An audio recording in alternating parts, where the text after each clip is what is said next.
again, you mentioned the fashion show, which I think is very, very great.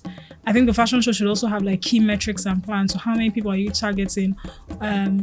Again, it has to tie into growth for your business. A huge number of people come. You're expecting them to buy your clothes. How many are you looking to sell? Hello, my name is Kewe Jeffia. I'm the investment and venture support lead at Impact Hub Lagos. Impact Hub Lagos is an innovation hub. We work with entrepreneurs, SMEs, and technology entrepreneurs to build and scale their businesses, and we offer a suite of services as well. I'm here with Adewale, who is a fashion entrepreneur based in Lagos, Nigeria. He is going to tell us about himself and also more about his business. So I'd love to hear from you, Adewale, on your business. What's the name of your business? What do you do? And how did it start? When did you start your business as well? Yeah, nice to meet you, Kevin. So my name is Adewale Smart. I'm a serial entrepreneur. I'm the creative director of OMOLUABI Clothings. So basically, OMOLUABI Clothings is a fashion brand that deals in adding more beauty and fashion senses to people who are fashion oriented and fashion enthusiasts. So what we do is we basically craft designs for males, from clothing to shoemaking and bag making. And so how did it start? Like, when did you start this business? How did you come about the idea of starting a fashion business? Okay, so growing up, I've always been a lover of fashion, more of a fashion enthusiast. So to start with, I started with photography, and after getting admission into the university, I tried to look at it like I want to do what I want to earn money with what I like doing most, and which is this fashion thing. So then I started with Smart Fit. It is basically a casual streetwear outfit for students. Then I can basically say I was more of the high fashion of my school days then. So on campus, if you are not on Smart Fit, you might not necessarily be considered as big boy on campus. So then after school, I thought of reaching out to bigger men, not boys this time around. And I feel like the Smart Fit, the casual, the streetwears might not actually sell what I want to do. So instead, I had to look at a better name that will sell what I want to do. Then I settled for OMOLUABI Clothings. So the idea of OMOLUABI came from the fact that, in Yoruba, or there is an adage that says, dress the way you want to be addressed. So Yoruba, the OMOLUABI words in Yoruba is basically, how do I put it? OMOLUABI in Yoruba is someone that is a very good looking and all of that. So that idea of OMOLUABI came from that. So that's actually very interesting, because I really like the fact that you started very young as an entrepreneur, started Smart Fit. I would have just thought maybe you would have sort of merged both businesses. Like, there's the OMOLUABI that provides luxury clothing to high-class men, and then there's the Smart Fit that provides, hippie clothing to young people. What do you think about, what would you think as an entrepreneur about, working with those two markets, those two different markets? So the thing is, I don't want to bore my audience, and I don't want to, confuse them. So OMOLUABI Clothings actually covers everything, from kaftans to suits to casuals to streetwears. We cover all. Okay. So it is not really to the old age or to the men and the boys together. So we satisfy their needs. Okay, that makes a lot of sense. So you're tapping into both markets and getting money from that. Yeah, I think that's nice. Interesting. I actually had a business when I was in school too. So we're both started as student entrepreneurs, even though now you still are an entrepreneur, and I now work with entrepreneurs. I think my next question will be, what's your next growth plan for OMOLUABI Clothing? What are you looking to achieve in the next 1 year and then even further down the line? So basically, I do not usually have 1 year plan, 5 years plan. Every day I wake up, it's always a new plan, a new targets. But then one of my major things is the fact that my brand is fast growing on the mainland, so to say, Ikorodu precisely. Very soon I am hosting one of the biggest fashion show in Ikorodu, so to say, and with the little plan we have on ground, it's going to be massive. So this fashion show is going to give rooms to fashion designers, every entrepreneurs that are into fashion. So what I mean by fashion is tailors, makeup artists, bag makers, shoe makers. In as much as whatever thing you are doing is into fashion, we are giving you a platform to come showcase whatever thing you can do, the creativity, and also have a platform to sell your market. So it's going to be a runway and as well as a trade fair together. Yeah, no, I really like the idea and the concept of that. But I think because this session that we're having is also an interview slash business consultation, like hear about your business needs, provide solutions and give advice.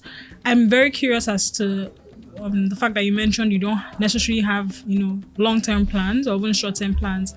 I think that tends to work in like personal. That can fly, because not even terms to work. Maybe that can fly, in personal goal setting. But I tend to find that in like people who run businesses, you need to have goals, not just merely for you, because again, you would have staff, you would have, new members of your team. There needs to be goals. There are KPIs that they should meet. Hey, you need to, market to so and so number of people. You need to bring in this number of clients. So I think it's fine as a solo entrepreneur, which is as a solo, if you're running solo entrepreneurship, or sole proprietorship, like they call it. But I think that even if you are a sole proprietor, you need to have a solid plan for your business. Again, you mentioned the fashion show, which I think is very, very great. I think the fashion show should also have like key metrics and plans. So how many people are you targeting? Again, it has to tie into growth for your business. A huge number of people come. You're expecting them to buy your clothes. How many are you looking to sell? Like what are the key growth or key goals that you're looking for? Looking forward to the fashion show, doing for your business. Okay, number one is I want to put Ikorodu basically on the map to actually make a statement that Ikorodu is not a fashion backward community. And secondly, directly to my brand, I am also looking at a way to make the brand known to the big names, big personalities in Ikorodu. So it's a way of giving back to the community. And on that note, we have a plan to also enroll 20 youths to the academy. So I have a fashion academy under the brand where we have sections. So usually every sections we only enroll 20 students.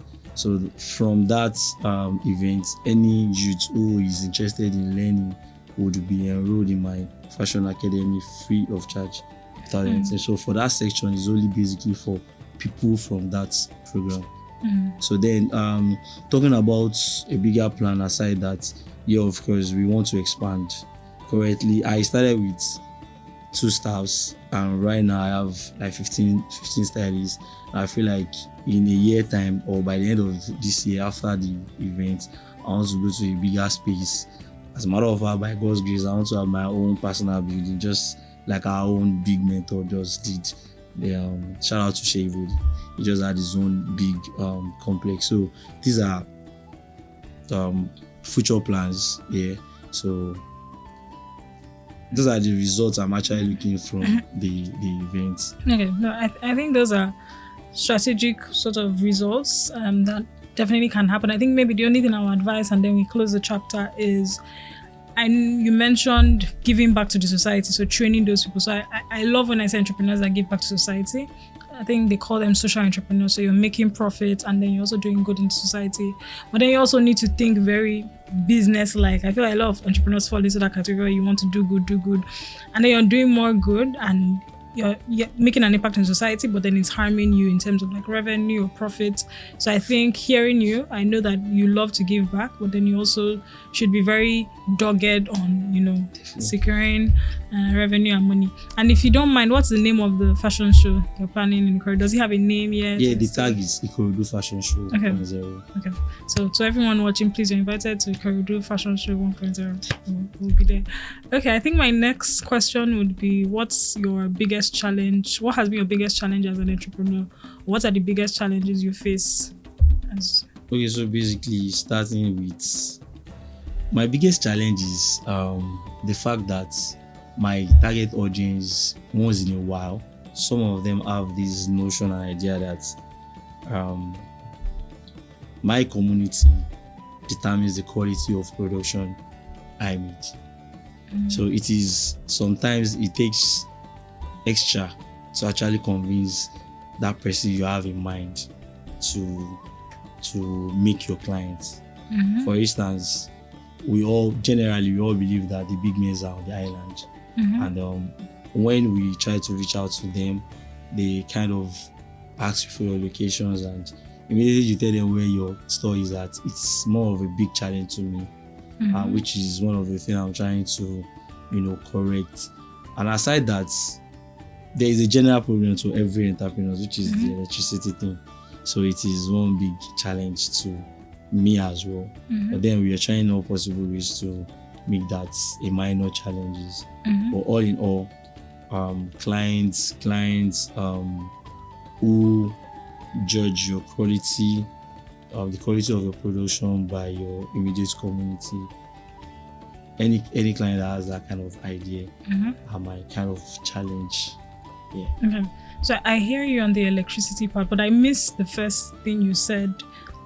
So can you just go back? Okay, so it is clients who have the idea that tailors or fashion designers from this part of Lagos, Ikorodu, cannot do what they want, cannot give them that quality outfit in terms of fabrics, quality to design, top-notch designs. So it's a kind of a challenging idea that I get from. So I'm doing my own possible ways to correct that, and it's currently working. Yeah, so that makes a lot of sense. So it's a mindset issue with like those in certain classes where they feel if you're situated in this location, you can't deliver up to par with those on the island or whatever.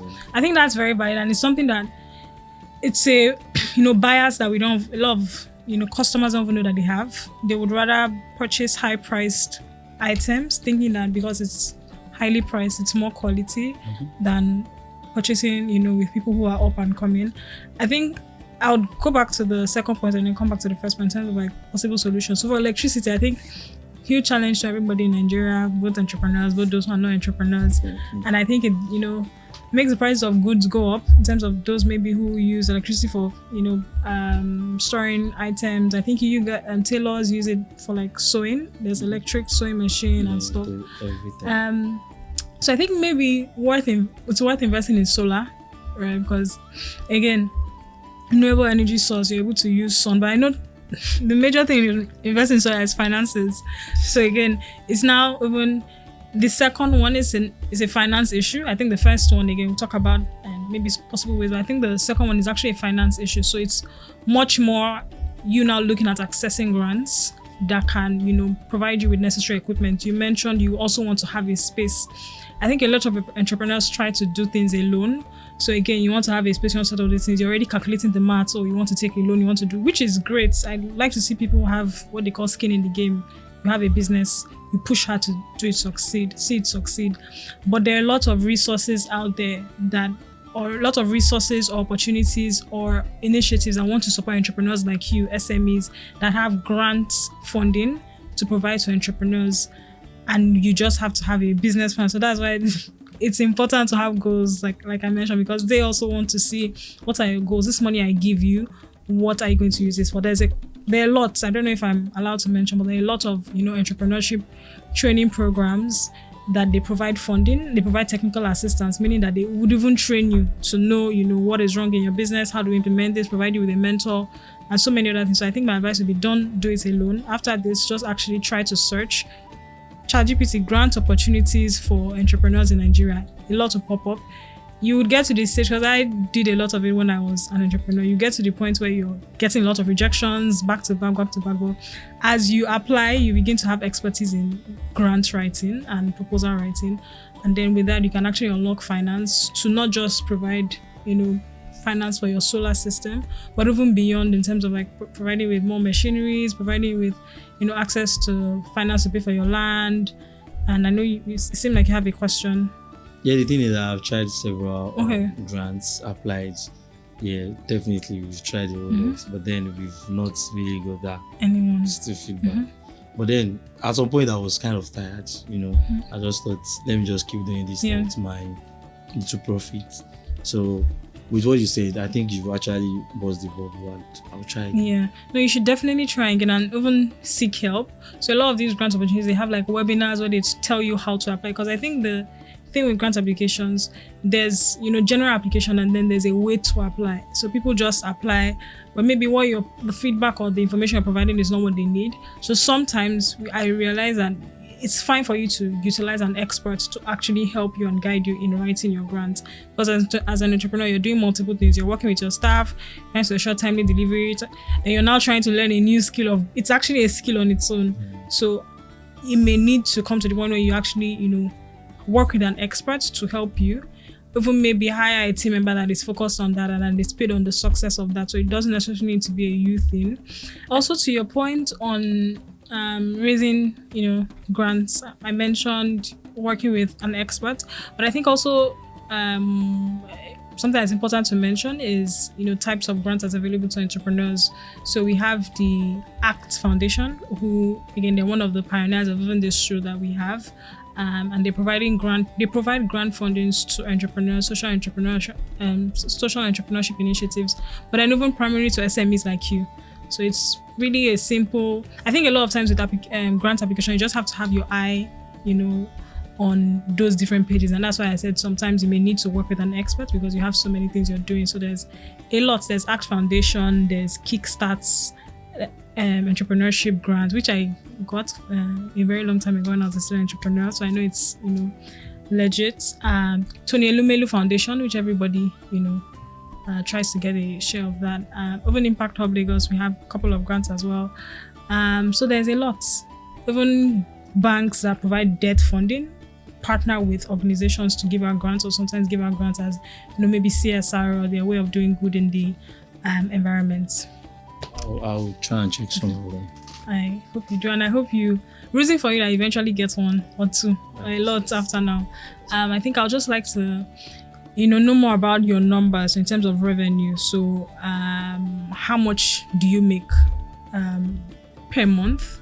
I think you obviously need to have an eye on how much you make per month, how much you make annually, how much are you looking to make. So I think my goal here is to just see where you are at in terms of revenue, where you want to be, and then maybe profess some solutions on how we can get there. Okay, so in terms of how much I make in a month, is it in profit or the total income? Yeah, I think revenue is total income. Yeah. Yeah, so it's, let's say 7 figures a month. Yeah. So I must be very low key about money. This is an open space. Okay, so what's your margin? So we don't need to call numbers. So if revenue is obviously profit and all of that things combined. So how much comes to you as profit from revenue? And again, I don't necessarily need the accurate numbers because again, you may not want to provide that, but maybe 70% goes into like costs or direct costs for the business, and then 30% is revenue. Is it 60-40? What's the percentage? Okay, so it is a 40-40-20 ratio thing. So 40 is basically to the business, 40 for the running of the company, day-to-day, month-to-month, and 20 is the savings. So part of the 40 for the day-to-day monthly business is the staff salaries, the allowance, the rents, and all of that. So 40 direct cost, 40, the other 40 is your profits, and then 40 20 is like getting more fabrics, adverts, and all of that, promotion and the likes. Then 40 is staff salaries, staff's welfareism, office welfareism, and the like. Then 20 is savings. So where's your profit in that margin? Everything is my profit. The 100 is profit. So out of the profit, that is where I pay salaries. That is where I So I think what you need to do is actually have an accurate, split of that in terms of your margins, because again, 100% can't be your margin, because even with the kind of business you do, you have to buy clothes. There's money spent in that. So I was thinking when you said 40-40-20, you meant 40% is direct cost, which is staff salaries, everything you need to run your business. I thought the other 40 was profit, and then I thought 20 was. I was even excited to hear about savings because I don't hear it a lot from entrepreneurs. Okay, so what I mean is, okay, at the end of the month, anything we were able to realize, everything is not profit, but we are going to say it's profit at initial stage, because by that time we've already delivered those outfits. Now, part of the outfits or all of the outfits we actually delivered, we had to find a way to pay them back. Isn't it? So we have taken some part of the money to buy more fabrics, more materials. I'm going to pay the staffs. I'm going to sort petrol, sort electricity, and the likes. So anything whatsoever that remains, it's our savings. You understand what I'm saying? So that is what I mean by 40, 20. That makes sense. I think I would just like you to sort of adopt a new strategy for like maybe operate more like a larger enterprise. I know this is how a lot of small holder businesses run. So actually adopting like a large enterprise, mindset. So in terms of that 100, in terms of someone gives you 80,000, you need to split it, or per month you need to know how much it's going to cost, because then that helps you see if your business is actually running at a loss of profits. Because if you're running a business and so much is going into, and then the way you're running it, where you're just recycling and saving and recycling, you actually are not able to adequately track it. So you need to be able to track how much is going into expenses, how much am I getting. It's from your profit that you're actually supposed to pay your staff. You're supposed to pay your staff from your direct costs. That means you are now running at a loss. But sometimes, a lot of times, it's not obvious. It's when your business goes to a certain scale that it begins to look as if your money is leaking from somewhere, but because you don't really have those finances in check. So you need to understand your direct costs per month and then even per year. Understand how much profit you are making out of everything, and then I like the savings bit, so I think you should keep it. So cost, direct cost, and profits. And then I would say maybe say 5%, 20% is actually too large to save. But I think the reason you're able to do this is because you're actually not carving out your profit. So again, like I said, from your profit, you should pay it's your profit that is your actual money. So your profit you're supposed to pay yourself, not the other money for buying clothes. It's just like money being recycled and stuff like that. Okay. I don't know. Do you have any other maybe last pending questions? Okay. So it was really nice speaking to you, Adewale. Also great hearing about your business. I wish you the best in your journey, and I hope this session was impactful and helpful to you. Thanks for having me. I also hope that in the next 3 months, when we do check up on your business, that we would have good things to see about it, and then a lot of these things that we've talked about, we have put it in place, and hopefully you'd have won that grant. By God's grace.